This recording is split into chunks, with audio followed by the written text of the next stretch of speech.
The ceiling leaked again. The droplet hit the tin bowl beside my mattress with a hollow plink that felt louder each time. I lay there staring up at the stain spreading slowly across the plaster, thinking it looked a little like me. Tired, patchy, and close to giving up. Rent was 3 weeks overdue. My last paycheck had vanished on bills and the cheapest suppressant I could find. Even watered down, the stuff burned my throat like acid. But it was better than walking into interviews and watching the recruiter's face twist the moment my scent slipped past control. An unbonded omega. The words clung to me like mold, invisible until they ruined everything. I pressed the side of my face into the pillow and let out a humorless laugh. If shame were money, I'd be rich. Kim, the landlord's wife, had already warned me she'd find another tenant if I couldn't pay by Friday. The word another had stung. I'd been her tenant for 3 years, quiet, clean, invisible. But invisibility didn't pay rent. So, when my phone buzzed that night and a listing blinked across the screen, live-in nanny wanted, high-profile family, good pay, I didn't think. I clicked apply. Halfway through the form, I froze at the question. Secondary classification? Alpha, beta, or omega? My thumb hovered, shaking slightly. Then I lied. Beta. I stared at the word for a long moment, heart pounding like I'd just committed a crime. Maybe I had. But what could they take from me that life hadn't already stolen? I sent the application. Then I waited, and hoped the universe had a sense of humor left. The building was too clean. That was my first thought when I stepped through the glass doors the next morning. Everything gleamed. The marble floors, the security guards' badges, the silence. The receptionist looked me over, her eyes flicking once to my worn shoes. I resisted the urge to hide them under the chair leg. "Mr. Adrien Blake will see you now," she said, her tone crisp enough to cut glass. Mr. Adrien Blake. The name alone could buy and sell half the city. I'd heard it whispered. Alpha CEO, widowed young, father to a son no one ever saw. Ruthless, cold. The kind of man omegas learned to avoid on instinct. The elevator doors opened with a soft chime. My reflection stared back from the mirrored walls. Hair neatly combed for once, shirt borrowed from the laundry rack downstairs, the faintest shadow of exhaustion under my eyes. I looked like I was pretending to belong. The doors slid open again, and there he was. Adrien Blake. He stood behind a desk that looked carved out of some dark, ancient wood. His posture was perfect, his expression carved from stone. The scent that hit me was pure alpha, cold pine, clean smoke, authority. I bit the inside of my cheek, willing my scent suppressants to hold. His gaze lifted to mine, dark, assessing. He didn't speak for several seconds. Long enough for me to wonder if I'd already failed whatever invisible test this was. Finally, his voice, deep, precise. "You're a beta?" Something reckless inside me surfaced. Only on weekdays. His brow twitched, the faintest, almost imperceptible movement. But it was there. A flicker. "Sit." I obeyed. He picked up my resume, skimmed it once, then set it down. "You have no formal training with alpha children." "No formal anything," I admitted. His eyes lifted. "You're aware this position requires structure, not sentiment. My son doesn't need affection. He needs discipline." There was something bitter in his tone, like the word affection tasted like poison. I swallowed. Understood. He leaned back, studying me, silent for so long that my palms started sweating. Then he said, almost absently, "You start tomorrow." My heart stuttered. "Wait, that's it?" He met my gaze. "Do you want me to change my mind?" "No, sir." "Good. Mrs. Kim will show you the quarters. Don't be late." He turned back to his paperwork as if I'd already ceased to exist. And maybe to him, I had. But my chest was tight with something I hadn't felt in a long time. Hope, however foolish. The house was larger than any building I'd ever been inside. Each step echoed. The walls were painted in muted creams and grays, the kind of colors that made silence louder. Mrs. Kim, the head housekeeper, guided me upstairs and stopped outside a smaller door near the end of the hall. "This will be your room. The boys' is next door. You'll keep to the nursery wing unless called." The boy, not his son. The way she said it, distant, careful, told me more than any warning could. When she left, I leaned against the wall, letting out a slow breath. The air smelled faintly of cedar wood and sterilized calm. My fingers brushed the door handle next to mine.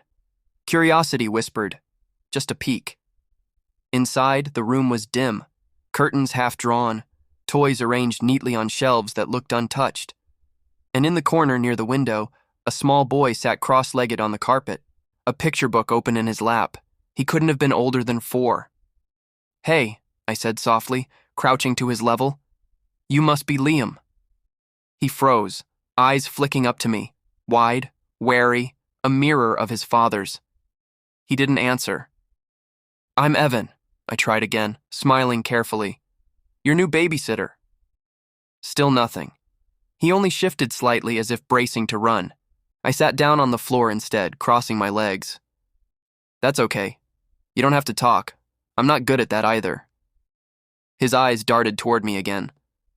"Want to show me your book?" I asked, pointing to the page. After a pause, he turned the book so I could see. A picture of a bear holding a tiny cub. I smiled. He looks sleepy. Think he needs a nap? Liam's small fingers touched the cub's head, then his own.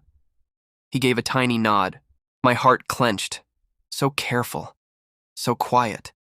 Like he'd learned that being loud came with consequences. "Okay," I whispered, pulling the blanket from the nearby couch. "Let's get you tucked in, little bear." He hesitated, but when I spread the blanket, he crawled onto the couch and lay down without a word. His hand clutched the corner of my sleeve before he closed his eyes.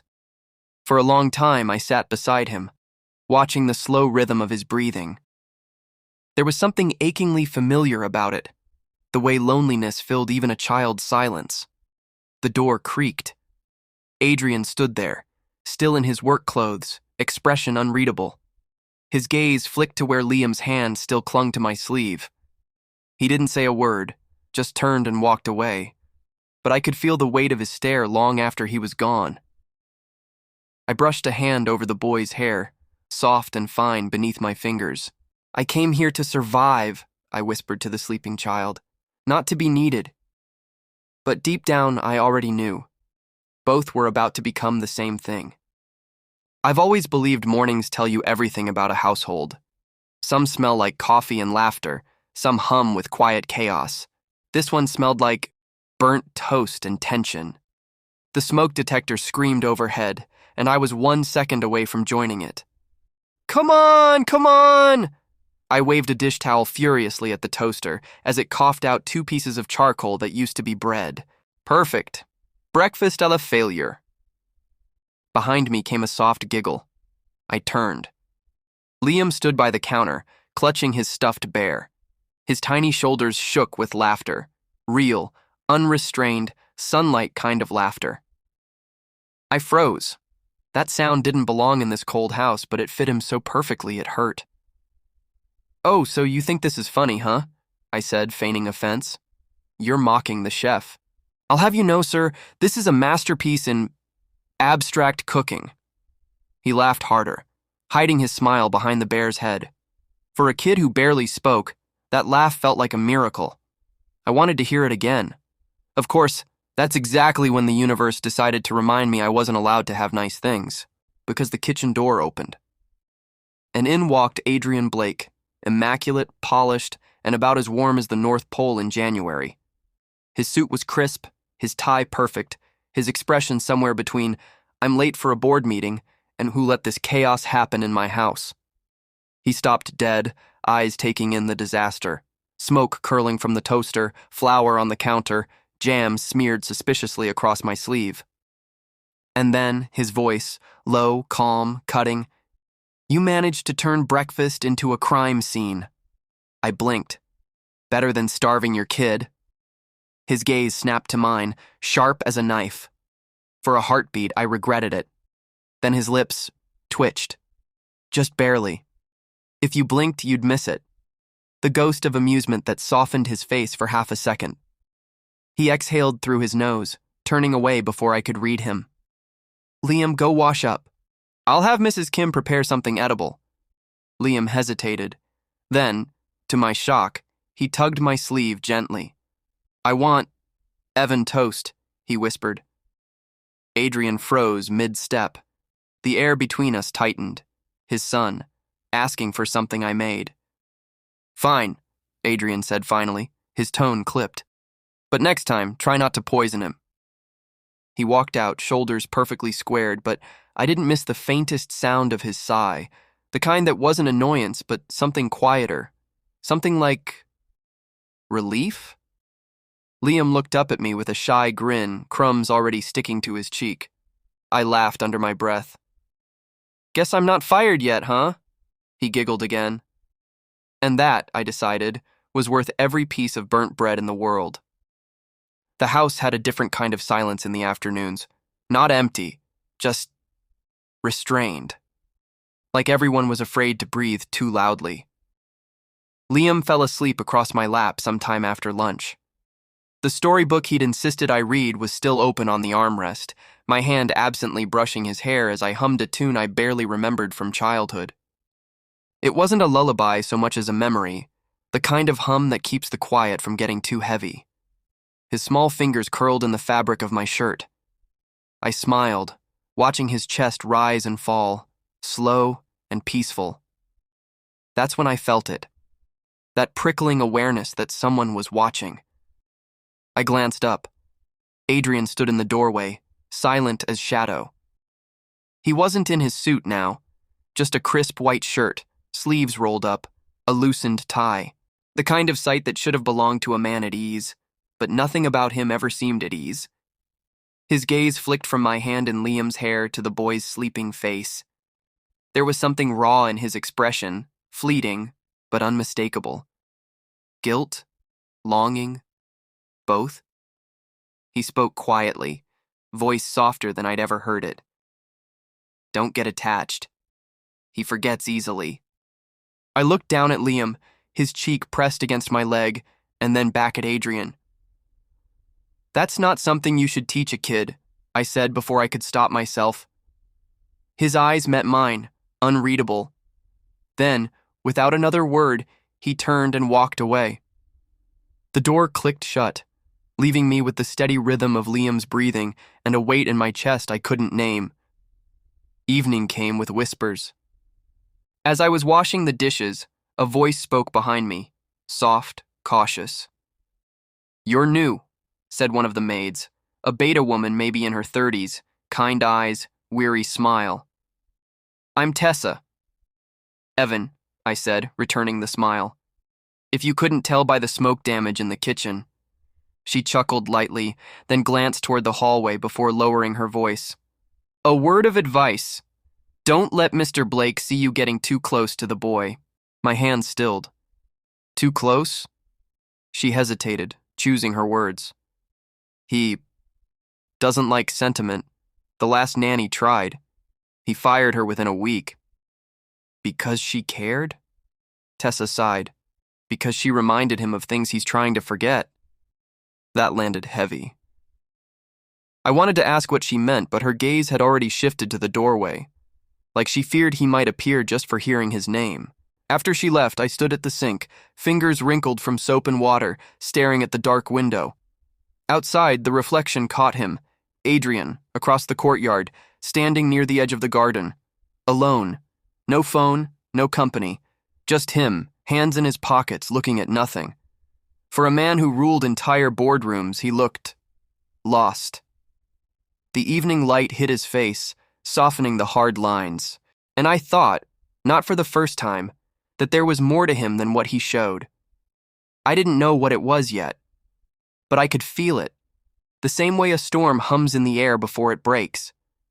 And I caught myself whispering into the empty kitchen. I wonder who hurt you enough to fear kindness. The clock ticked. The silence stretched. From down the hall, Liam's sleepy voice called my name. Evan? Small, uncertain, like a child afraid the light might go out. I dried my hands and went to him, because maybe that's what we both were, people pretending we didn't need warmth until someone reminded us how it felt. The afternoon sun had that lazy warmth that made the whole house drowsy. Liam was chasing a red ball across the garden, tiny legs wobbling, laughter bubbling up with every step. For once, the mansion didn't feel so heavy.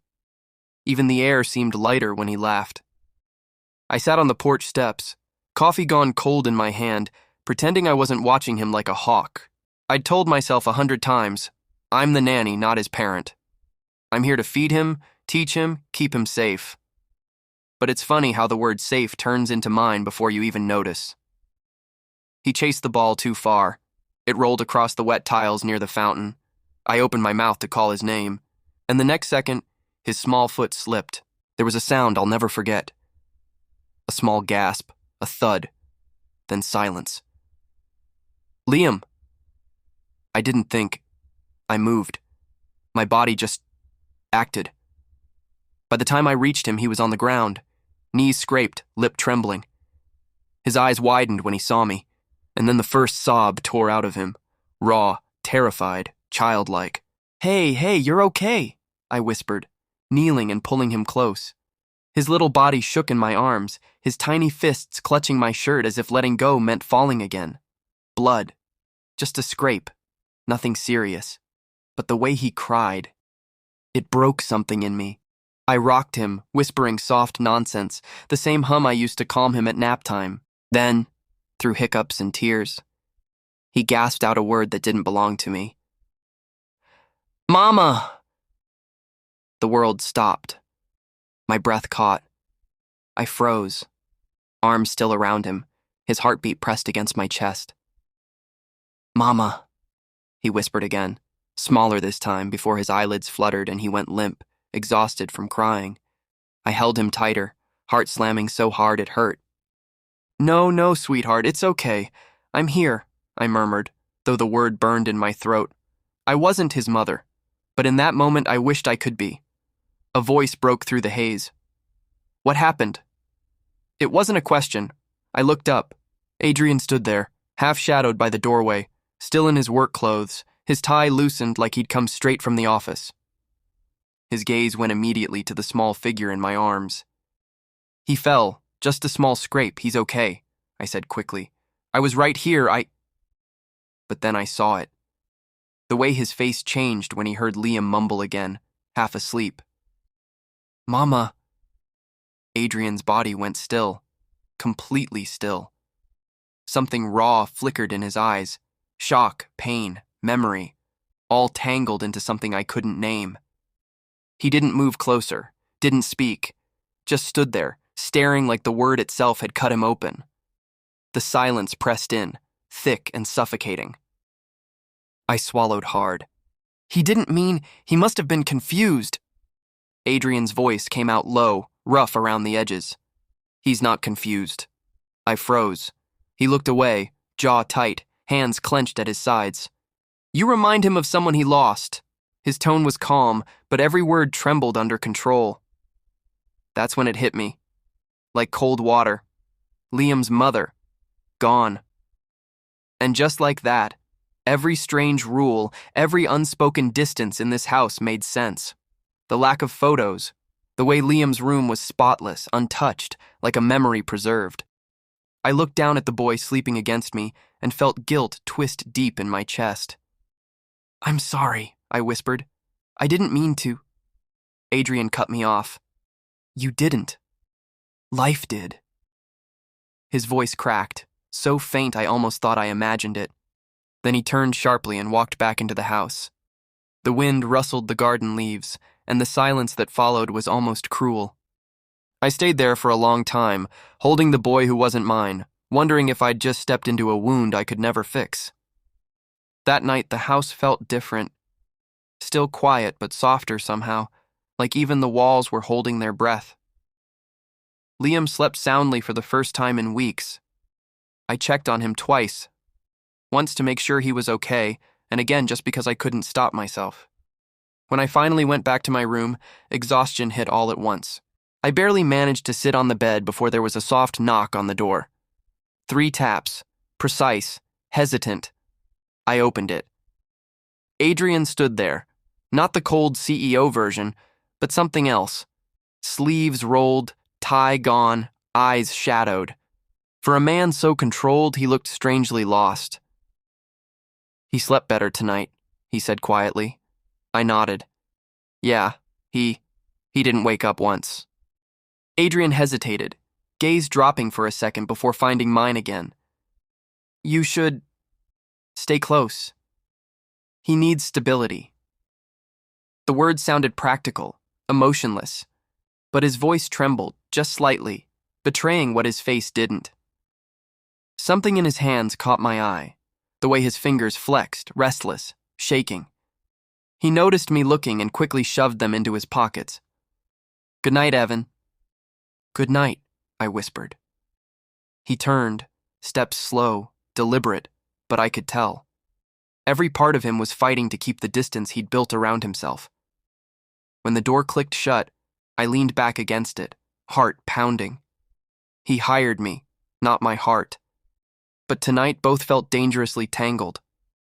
I sat in the quiet, the image of that little boy's tear-streaked face replaying in my mind. The way he'd reached for me, the way that single word had broken something in both of us. Mama.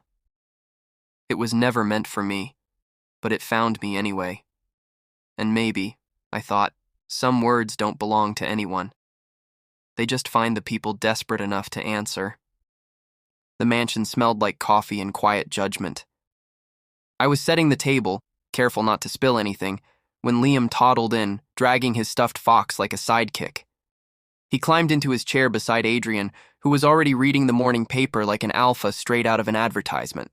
Crisp shirt, silver watch, no emotions in sight. "Good morning, Liam," I said softly. He grinned, toothy and bright. "Good morning, Mama." I froze. Adrien's paper stopped mid-turn. The air between us thickened. "Evan," Liam corrected himself with a proud little nod, clearly pleased he remembered. I let out a breath I didn't realize I was holding. Adrien's brow twitched, but he said nothing. Then Liam patted the empty seat between them. "Sit here." I hesitated. "Buddy, I'll eat later, okay? Liam's bottom lip wobbled, the kind of wobble that could bring kingdoms down. So I sat. He beamed and began picking up fruit slices with his tiny fingers. "Daddy, open your mouth." Adrien gave him a look that could curdle milk. "Liam, I can eat by myself." But the boy insisted, shoving a piece of melon toward him. "Say ah!" Adrien leaned slightly forward, stiff as a statue, and accepted the offering like it was poison. Then Liam turned to me. "Mama, Evan, your turn." I blinked. "Wait, what?" The boy pushed a strawberry toward my lips with such confidence, I didn't even think before taking it. Adrien's gaze lifted, cool, unreadable, but his jaw was tight. The silence stretched. You could hear the clock tick. "Finally," he said, voice low and clipped. "You're part of the staff, not family." My smile didn't reach my eyes. Try telling him that. Liam giggled, completely oblivious, and offered us both another piece. Adrien exhaled slowly, the kind of sigh you give when you're losing control of a battle you never planned to fight. I pretended not to notice how his fingers lingered near mine when we both reached for the same plate. Midnight. The house had fallen asleep, but I hadn't. The playroom was still a battlefield of scattered toys, cars, crayons, dinosaurs, chaos in plastic form. I knelt down, collecting them quietly, one by one. Maybe I liked cleaning, or maybe it was easier than facing silence. "Do you ever stop working?" The voice startled me. I turned. Adrien stood in the doorway, tie loosened, sleeves rolled, shadows under his eyes. "Do you ever start living?" I shot back before I could stop myself. His brow arched, amused. "That's bold." considering you're the one scrubbing floors at midnight. I'm multitasking, I said, stacking blocks. Therapy and cleaning in one. He stepped closer, the air shifting with that subtle authority only alphas carried. There was something about how he filled the room, not with volume, but with gravity. For a moment, neither of us spoke, just the soft clink of toys into a basket. Then, unexpectedly, his voice dropped. "Why did you take this job?" I glanced up. His tone wasn't mocking, just curious, too quiet. I shrugged, fiddling with a toy car. "Because my world was empty. I thought yours had room." He blinked, slow, almost like he hadn't expected an answer. Something unreadable flickered across his face. Not pity, not quite warmth either. Something human. "That was a mistake," he said softly. "Which part?" He hesitated. "Thinking my world has room." The silence stretched again, thicker this time, weighted with everything unsaid. He turned, walking toward the door. But before leaving, he murmured, so quietly it almost wasn't for me to hear. "Liam laughs when you're here. That's inconvenient." And then he was gone, leaving me holding a stuffed fox and a pulse that wouldn't slow down. It happened just before dawn. Liam's cry split through the house. Sharp, panicked, heartbreaking. I ran before I even thought about it. When I reached his room, Adrien was already there, shirt half-buttoned, hair disheveled, holding Liam in his arms. The boy clung to him, sobbing. I rushed in, kneeling beside them. "Nightmare?" Liam hiccuped, nodding, tears streaking his cheeks. "Hey, it's okay," I murmured, brushing his hair back. "You're safe. Daddy's here. I'm here." We both soothed him, voices low, hands moving instinctively, his large, steady palm on Liam's back, my fingers stroking his hair. And then, our hands brushed. Just skin, just warmth. But something shifted, dangerous and magnetic. The air thickened instantly. That faint hum, pheromones, slipping through Adrien's restraint, a rich, grounding scent that made my chest tighten, my pulse race. I tried to breathe past it, but my instincts flared, sharp, uninvited. "Adrien," I whispered, voice trembling, "don't do that." His eyes flicked to mine, darker now, pupils wide, the alpha barely caged. "Then don't look at me like that." The words hit like static, soft but electric. I froze, heart hammering. He blinked, as if realizing what he'd said, and turned away abruptly. His hand lingered on Liam's back, forcing calm into the air again. Minutes passed before Liam's breathing steadied. When the boy finally drifted back to sleep, Adrien stood, every muscle in his body drawn tight, as if holding something back. I rose too, fingers brushing my wrist where his scent still lingered. He didn't meet my gaze. "Go get some rest." I nodded, throat tight. At the doorway, I risked one glance back. Adrien was sitting on the edge of the bed, head bowed, his son curled beside him. In the dim light, he looked nothing like the cold alpha who hired me. He looked breakable. And I hated that my heart recognized the sound of a man trying not to feel. In my room, I pressed my palms to my face, trying to steady my breathing. But his scent still lingered in the air, faint, forbidden. Denial is easy to say, harder to breathe through. And somewhere between that touch and that whisper, I realized the walls between us weren't built to protect me. They were built to keep him from remembering what it feels like to want. The mansion had changed. Not in decor. The marble floors were still spotless. The walls still gleamed with quiet wealth. But in sound. People had started whispering. I could hear them when I passed the hall, when I served breakfast, when I tried to breathe like I belonged there. The alpha's nanny smells like him. He must be keeping him for himself. No wonder the kid calls him mama. Each word cut sharper than the last. I laughed it off at first, or tried to. But the laughter came out thin, brittle. By afternoon, I couldn't even look at Adrien. Every step I took near him felt like walking on glass. So I hid, in my room, curtains drawn, pretending to fold clothes that didn't need folding. My chest burned with humiliation.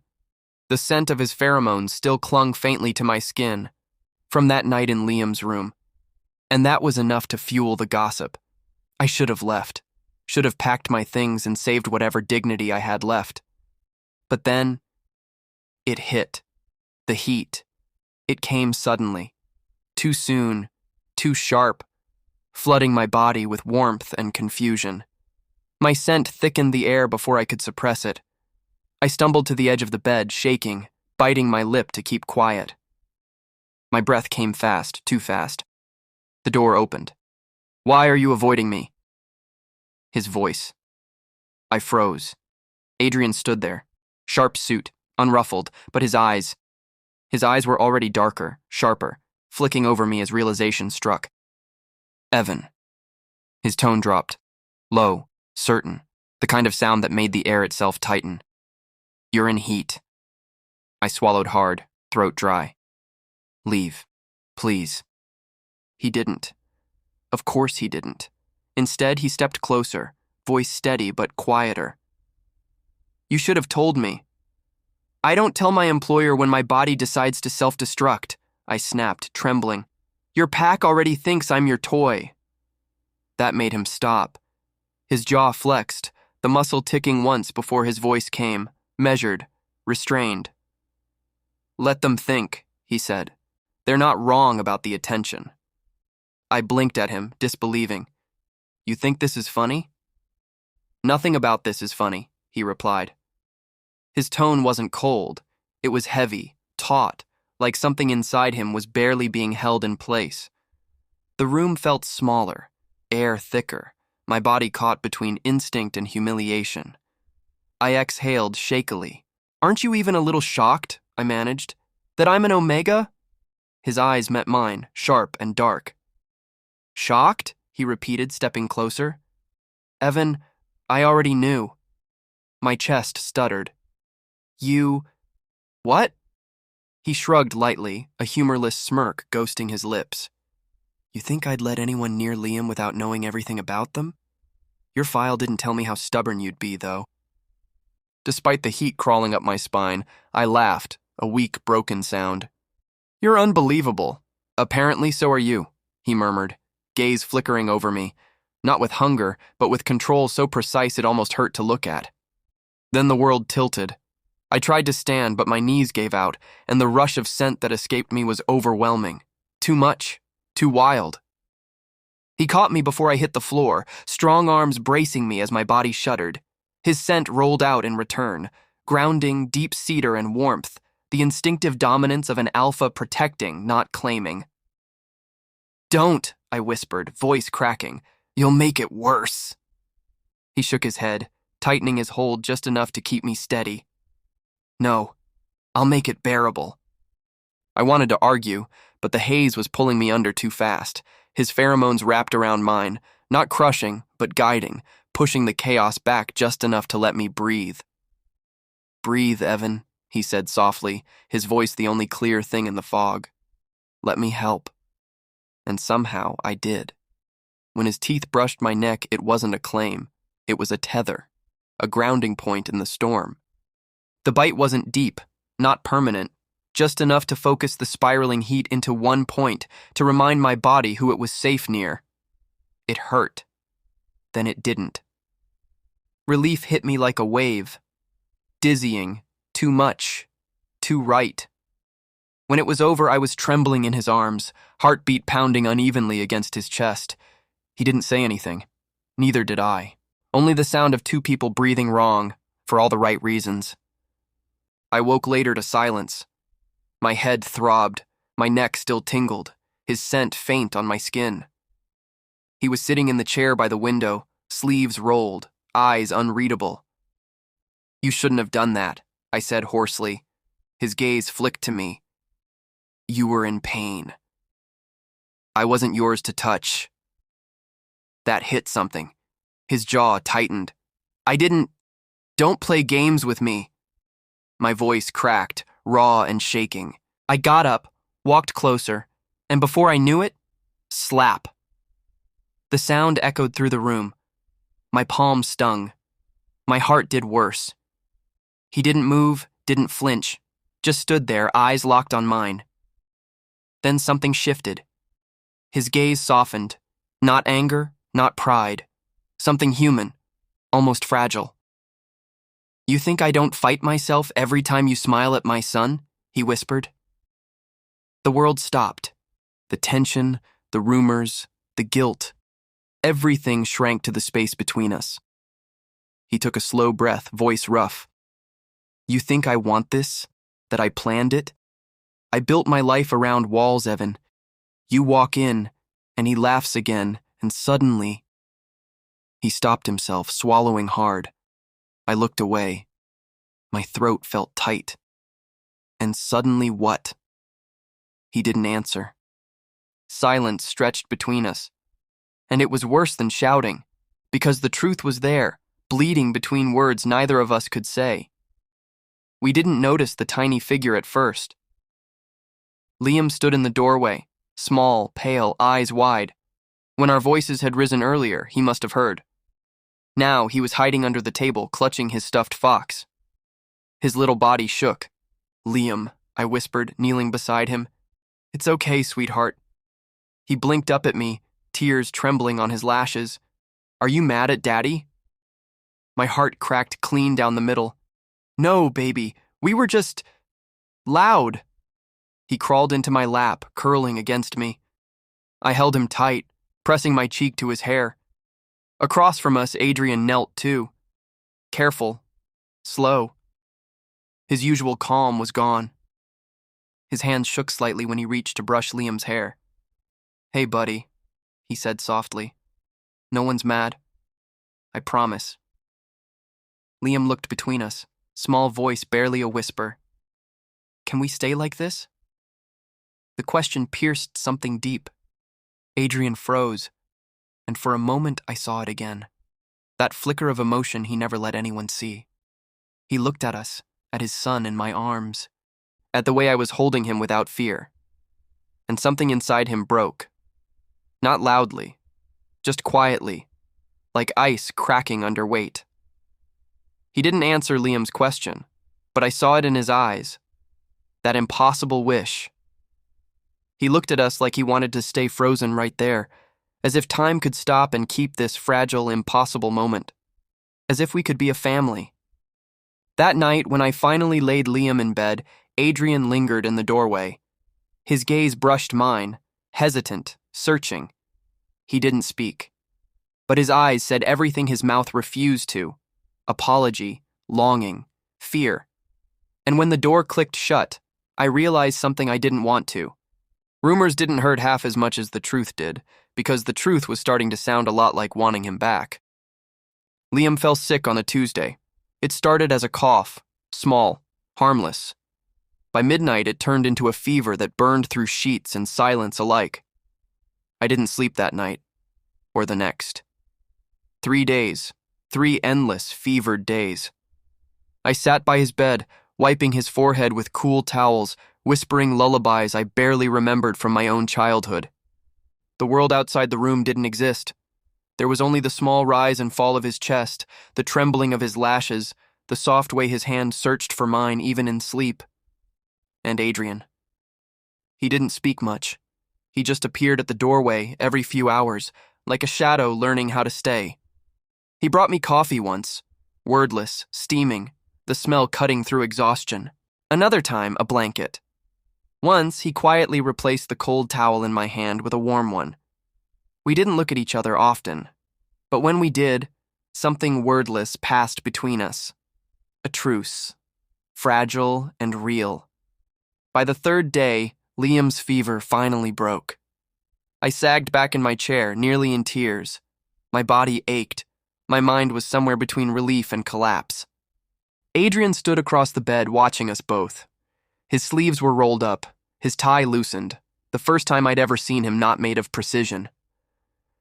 "Go rest," he murmured. I shook my head. He might wake up. A faint smile ghosted across his lips. He'll wake up to you anyway. My throat tightened. I looked away. You make that sound like a problem. His voice softened. I'm still deciding if it is. By evening, the storm came, loud, relentless. Lightning flashed outside the tall windows, thunder shaking the house like a warning. Somewhere between one heartbeat and the next, the power went out. The mansion, usually so alive with soft hums of electricity and light, plunged into darkness. I lit a candle from the bedside table, its glow barely reaching Liam's sleeping face. I didn't notice Adrien enter. He stood by the doorway, his silhouette framed by flashes of lightning. His coat was damp, his hair slightly tousled. Somehow, he looked more human that way, less alpha, more man. You should sleep, he said quietly. Not tired, I lied. He walked closer, the floor creaking softly under his steps. Then, without a word, he draped his coat over both me and Liam. The warmth hit instantly, familiar, steady. For a long moment, we just listened to the rain. Then, softly, almost too softly, he said, "He called you Mama again." My heart stuttered. In his sleep. He nodded once. I forced a laugh. It came out broken. That doesn't make it true. Adrien's voice dropped lower, quieter. No. But it doesn't make it wrong either. The room felt too small suddenly, too warm, too full of everything we hadn't said. I turned my head slightly, catching his reflection in the candlelight. The way his eyes softened when he looked at his son, the faint tremor in his jaw when he looked at me. You shouldn't say things like that, I whispered. I might believe you. His answer came after a long silence. Maybe you should. The thunder cracked again, but it couldn't drown the sound of my heartbeat. When Liam finally fell into a steady sleep, Adrien lingered. The candlelight flickered between us, his face half in shadow, half in something gentler. He spoke quietly, like someone breaking glass with words. His mother died giving birth. The words hit the air like a confession he'd carried too long. He didn't look at me. His eyes were fixed on Liam. She was an omega, gentle. Too gentle for this world. I loved her once, but she wanted the child more than she wanted to live. Silence stretched, heavy, aching. I blamed him, he continued, voice rough, for taking her, for crying when she couldn't. I blamed myself for letting it happen, so I built walls. For him, for me, to keep everything out. He exhaled slow. And then you came. And suddenly he laughs again, eats again. He calls someone Mama. And He stopped. His throat worked as he tried to breathe through it. I moved before I could think, reaching across the small distance between us, finding his hand. It was cold at first. Then he gripped back, just slightly. You kept breathing, I said softly, so you could find him someone to call Mama. His gaze lifted to mine, sharp, wounded, searching. For a heartbeat, I thought he'd agree. That he'd smile that rare, broken smile and step back into safety. But instead, he shook his head slowly. No, he whispered.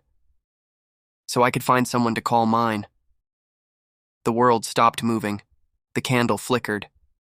My breath caught. Then his hand left mine, only to cup my jaw, thumb brushing the side of my neck where his temporary mark still lingered. He hesitated, waiting for me to pull away. I didn't. Maybe I should have. Maybe everything sensible in me screamed, don't. But I was tired of pretending that survival was enough. So I leaned forward, just slightly, just enough. Our lips met, quiet, trembling, more truth than heat. It wasn't a perfect kiss. It was raw, hesitant, messy, like two people learning to breathe the same air after years of holding it in. His scent surrounded me again, warm cedar and rain, steady against my storm. When we finally broke apart, the air between us felt different. Not safe, not simple. but real. He whispered, voice low and hoarse. Evan. I pressed a finger to his lips. Don't ruin it with words. He smiled, small, sad, but genuine. And when he left the room that night, his coat still wrapped around me, I finally realized what scared me most. Not the rumors, not the past, not even the mark on my neck. It was the way his name felt when my heart whispered it, like it already belonged there. It started with a headline, big, bold, and cruelly bright. Alpha CEO living with his son's Omega nanny? By noon, my name was on every gossip site. By 2, the house was surrounded by reporters. By evening, my stomach was a battlefield. I hadn't even opened my phone since the story broke. I didn't need to. The whispers from the staff, the flashing cameras outside the window, the buzzing calls from unknown numbers, they said enough. Adrien, of course, stayed calm. He always did. He walked into the living room in his immaculate black suit, jacket unbuttoned, tie slightly askew, a rare imperfection that only made him more dangerous. I stood by the stairway, clutching Liam's stuffed bear like it might shield me from the storm. Don't go out there, I whispered. They'll twist your words. Adrien turned to me, eyes steady. Then I'll give them words that can't be twisted. Before I could stop him, he was already stepping outside. Through the window, flashes of light erupted as microphones stretched toward him like spears. Mr. Adrien, are you in a relationship with your nanny? Is she the reason your late wife's family cut ties with you? Did you mark him? For a moment, he just stood there, calm, composed, unflinching. Then, in that low, commanding tone that could silence a boardroom or a pack, he said, He's not just my son's nanny. The crowd hushed. Even the rain seemed to pause. He's my family. The reporters exploded again, shouting, scrambling, spinning his words into headlines that would break the internet. But I didn't hear the rest, because behind the glass, my heart was making too much noise. Family. He called me family. That night, the house was quiet again. Too quiet. The storm outside had turned to drizzle, but the one in my chest hadn't stopped. I sat in Liam's room, half in the dark, tracing the outline of the little blanket he used to chew when scared. I wasn't crying, not really, just leaking from the soul a little. The door opened softly. I didn't look up, but I felt him. That steady presence, that scent of cedar and calm. Adrien leaned against the doorframe, arms crossed. You're hiding. Observing, I said dryly, from a safe emotional distance. He huffed out a quiet laugh, coming closer. You once said you didn't belong here. I still don't, I whispered. He crouched down beside me, eyes level with mine. The candlelight caught in them, soft and dark. Then where should you be? He asked. I exhaled, shaky, small. Here, apparently. That made him smile. Just barely, a curve that looked like it hurt to learn. Good, he murmured. Because that's the only answer I'd accept. I finally looked at him. Adrien, what you said to them. Family. You can't just... I can, he interrupted gently. And I did. His voice softened further. I don't care what the tabloids call you, I care what Liam calls you, what I call you. Careful, I muttered, a weak attempt at humor. You sound dangerously sincere. He smiled again, small, crooked. You make it sound like a crime. Maybe it is, I said, meeting his gaze. You've got my heart under illegal custody. He chuckled quietly. Then I'll plead guilty. Silence followed, warm, deep, not needing to be filled. Outside, the rain eased into nothingness, and for the first time in months, I didn't feel like a stranger in this house. Morning light filtered through the curtains, soft and golden. Liam's laugh was the first sound that broke the silence. He barreled into my legs, arms outstretched, cheeks flushed with that same mischief I'd fallen helplessly for. Mama, he giggled, pressing his face against my stomach. I froze. Not because it was the first time, but because Adrien was standing right behind him. This time I didn't correct him, didn't stammer out, "No, sweetheart, I'm just Evan." Didn't hide the warmth that flooded my chest. I looked up. Adrien was watching us. Not the CEO now, not the alpha with sharp edges and walls made of grief. Just a man. A father. His expression softened as he walked closer. Liam looked up at him, still hugging me. "Daddy, Mama made pancakes." Adrien arched an eyebrow. "Did he now?" My mock defensive, "Burnt only 3 this time." Adrien muttered, "Progress." Liam laughed, that pure golden sound that filled every empty corner in the room. And for once, none of us corrected him. When Liam darted off to grab his toy car, Adrien stayed behind. He brushed his thumb along my cheek, his touch lingering. "Told you," he said quietly. "Some mistakes are worth keeping." I swallowed, blinking fast. "You're calling me a mistake now?" He smirked, voice low. "A beautiful one." The world outside could gossip, scream, twist. But in that small kitchen, surrounded by sunlight and burnt pancakes, I realized something simple. I wasn't the help. I wasn't the outsider. I wasn't even just his son's caretaker. I was home. I was just his nanny, until his son taught me how to stay.